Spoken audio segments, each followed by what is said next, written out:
Hi, this is Nasa Sareen and you're watching NASA's Biochem, and today's topic is urea cycle and its significance. This is video 9.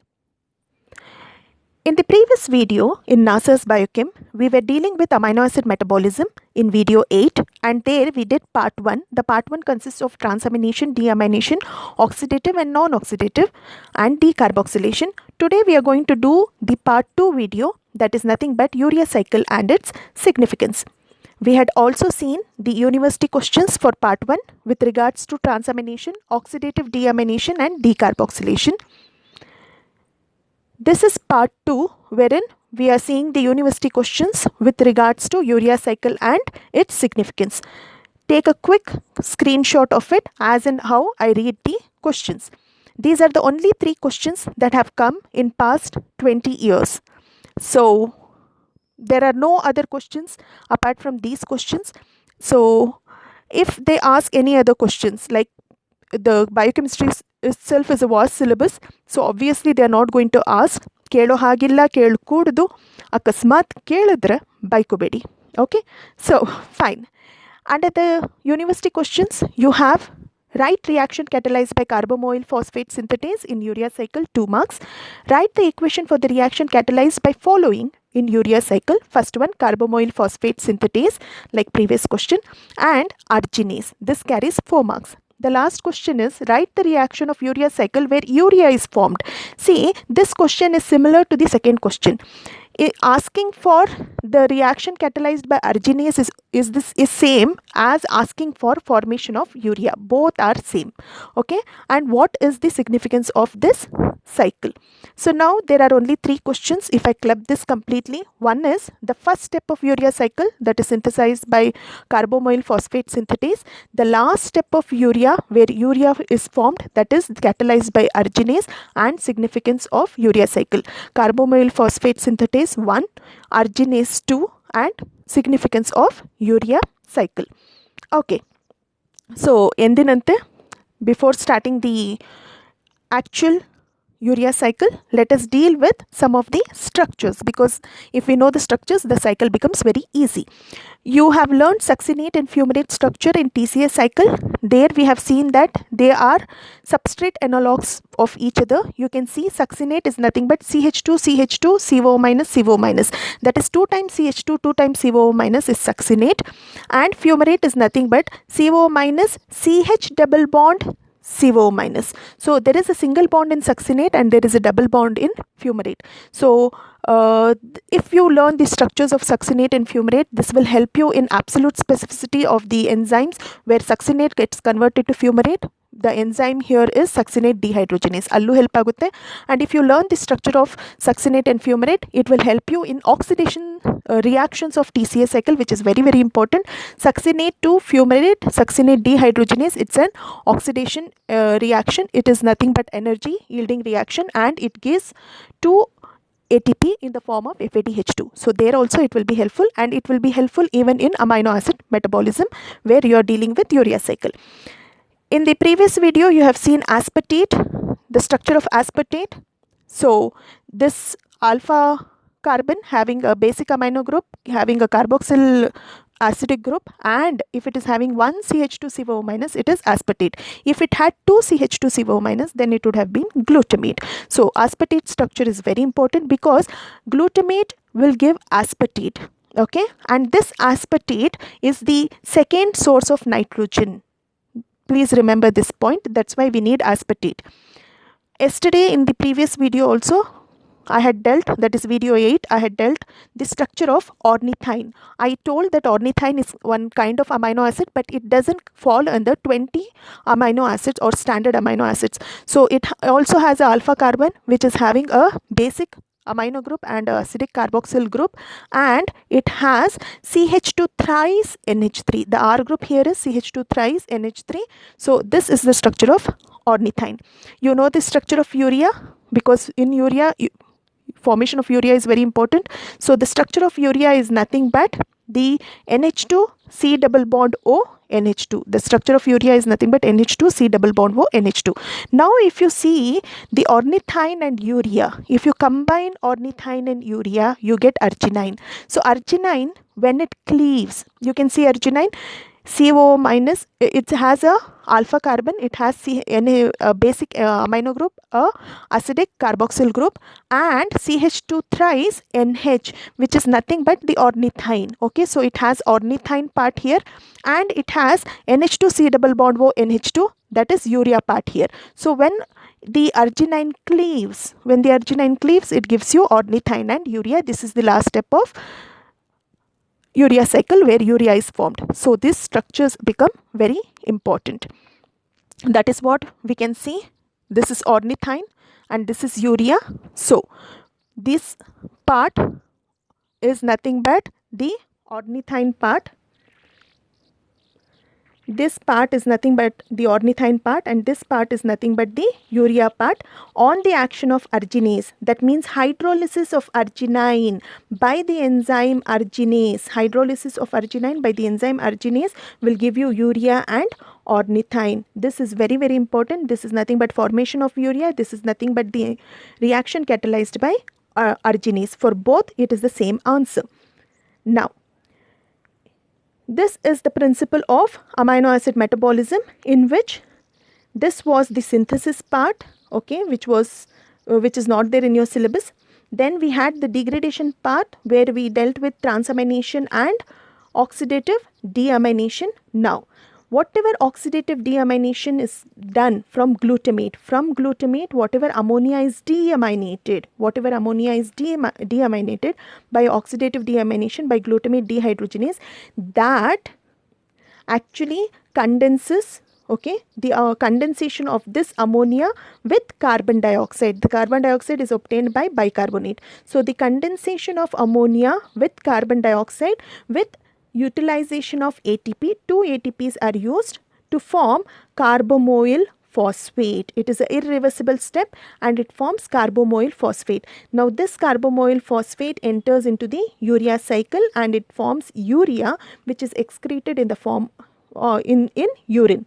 Now what has happened here is the toxic NH3, the toxic ammonia has, the toxic nitrogenous product ammonia has converted to non-toxic urea. So this is the significance of urea cycle, and because ammonia in blood concentration should be 5 mg per 100 ml. Beyond that it should not be there. If it is beyond, then it is very toxic. Okay, so it has to get converted to non-toxic urea and it has to come out in the form of urine. It has to be excreted. This is the significance of urea cycle.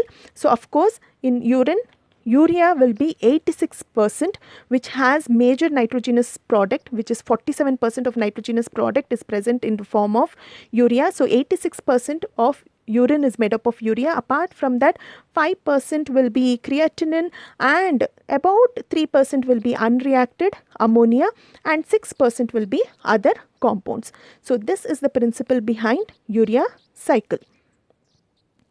So yes, significance of urea cycle, I told you, the ammonia, which is highly toxic nitrogenous product, will rapidly convert to urea, which is non-toxic product, which is like 47% of nitrogen comes out. That is somewhere around 86% of nitrogenous product. So I told you ammonia in blood concentration should not exceed 5 mg per 100 ml. Urine, this is not urea, urine consists of 86% of nitrogenous products and 5% of creatinine, 3% of unreacted ammonia I told you, and 6% of other compounds. This is the significance of urea cycle. Now if you actually see into the pathway, the actual pathway of urea cycle, here urea cycle should not be get confused with the Krebs cycle. Krebs cycle is nothing but TCA cycle. The Krebs-Haynslit cycle, which was introduced in 1932 by Krebs and Haynslit, is known as urea cycle. So Krebs cycle is TCA cycle and Krebs-Haynslit cycle is urea cycle. So this urea cycle, it the synthesis of urea takes place in liver. It involves 5 steps. It involves 5 steps in which 2 steps takes place in mitochondria and 3 steps takes place in cytosol. So it involves 5 steps, 2 steps takes place in mitochondria and 3 steps takes place in cytosol. So if we start with the first one, we know that glutamate on the oxidative deamination, we have seen here, glutamate on oxidative deamination has given you ammonia, This ammonia, okay, this ammonia condenses with carbon dioxide of bicarbonate. 2 ATP is consumed. This is a irreversible process. So the first step is, which is taking place in mitochondria, is the condensation of ammonia with carbon dioxide obtained from the bicarbonate. 2 ATP is consumed to form carbamoyl phosphate. If you see the structure of carbamoyl phosphate, from NH4 we have got NH2, from bicarbonate we have got C double bond O, and from ATP we have got phosphate. I repeat, from NH4 you have got NH2, from bicarbonate you have got C double bond O, and from ATP you have got the phosphate. This NH2 C double bond O is known as carbamoyl, and OPO3 2- is known as phosphate. The full name is carbamoyl phosphate, and the enzyme that catalyzes this reaction is carbamoyl phosphate synthetase. This reaction is taking place in mitochondria. Now, whatever carbamoyl phosphate synthetase is formed, okay, the next enzyme, ornithine transcarbamylase, transfers the carbamoyl group. Which is the carbamoyl group? That is NH2 C double bond O. So ornithine transcarbamylase transfers the carbamoyl group to the amino group of ornithine. You know the structure of ornithine, to the amino. This is amino, NH3. So this NH2 C double bond O is added to this NH3. What product do you get? You get something like this. This is nothing but citrulline. What has happened to the NH3 of the ornithine?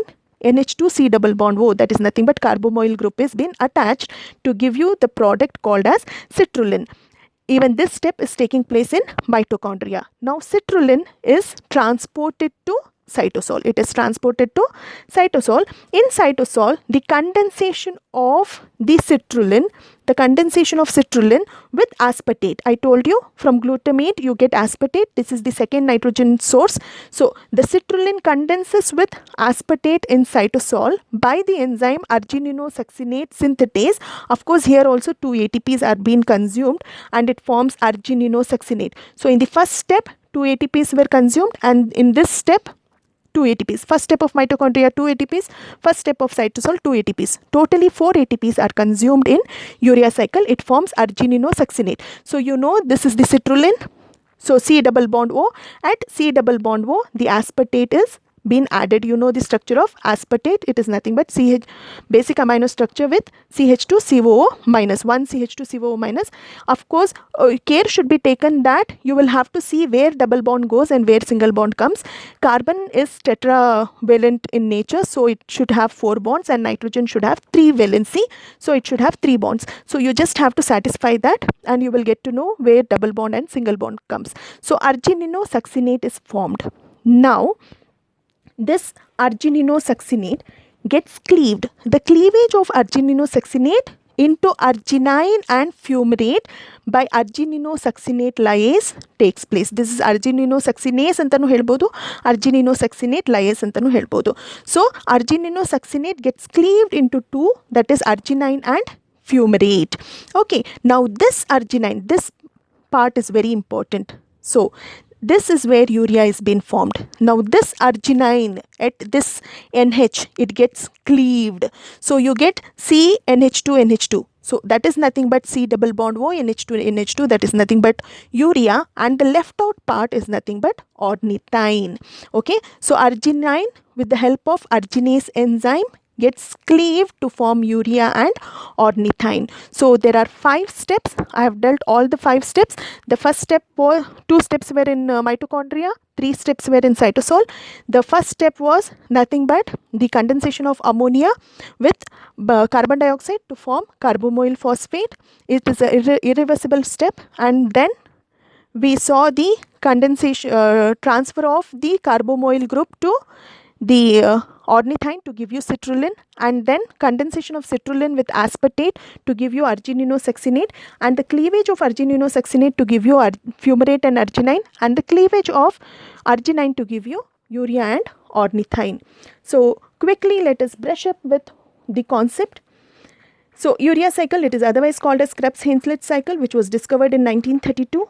The synthesis takes place in liver. I told you it involves 5 steps, mitochondria 2 steps, cytosol 3 steps, and we have seen that glutamate on oxidative deamination, it is giving you alpha ketoglutarate and ammonia. The whatever ammonia is being formed, okay, in mitochondria, the condensation of ammonia with carbon dioxide utilizing 2 ATPs, it is an irreversible process, sorry. It's an irreversible process, gives you carbamoyl phosphate. Ornithine transcarbamylase transfers carbamoyl group to alpha amino group of ornithine to form citrulline. Now citrulline is transported to cytosol. In cytosol, the condensation of citrulline with aspartate by argininosuccinate takes place. Again 2 ATPs, this is not one, this is 2 ATPs are used to form argininosuccinate. Next, the cleavage of argininosuccinate into arginine and fumarate by argininosuccinate lyase or argininosuccinase. Cleavage of arginine to form urea by arginase. So these are the 5 steps, okay, which come on urea cycle. Now let us deal with the structures once again. So ammonia, okay, condensation of ammonia with bicarbonate or carbon dioxide of bicarbonate, it is utilizing 2 ATPs and it is going to form carbamoyl phosphate. From ammonia you have got NH2, from bicarbonate, from ammonia you have got NH2, from bicarbonate you get CO, C double bond O, and from ATP you get phosphate. So NH2, C double bond O and phosphate, which is nothing but carbamoyl phosphate. NH2 C double bond O is known as carbamoyl.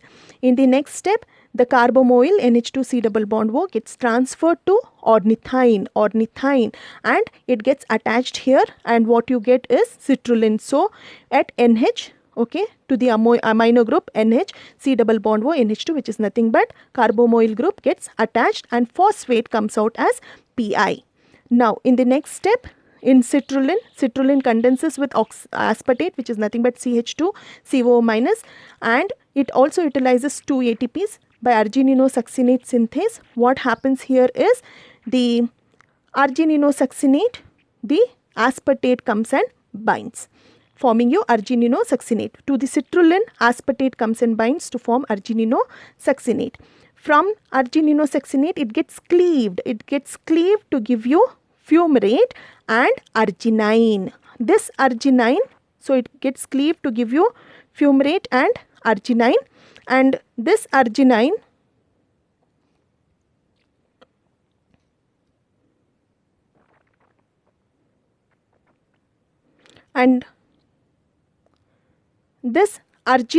will further gets hydrolyzed, okay, it gets hydrolyzed to give you ornithine and urea. This step is very important. This is catalyzed by arginase. This is nothing but formation of urea. Now formation of urea, we have seen arginine gets cleaved into ornithine and urea.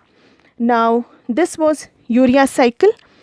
So I am very glad that I could complete both part 1 and part 2, and I would dedicate this video to the most sensitive yet sensible, honest and most humble PCM student to 2020 batch, Manoj Kumar, and also all the PCM students of 2020 batch, these beautiful, cheerful, lovely young teens or girls or lovely ladies, and my beloved bestie Shweta RM, and most innocent young lads of PCM, and these colorful kids and the ethnic divas. So the beautiful ethnic divas. So I'm going to dedicate this for the final PCM students. Hope the urea cycle is clear. There's no doubt. So see you in next video, video number 10. I have done justice with the topic.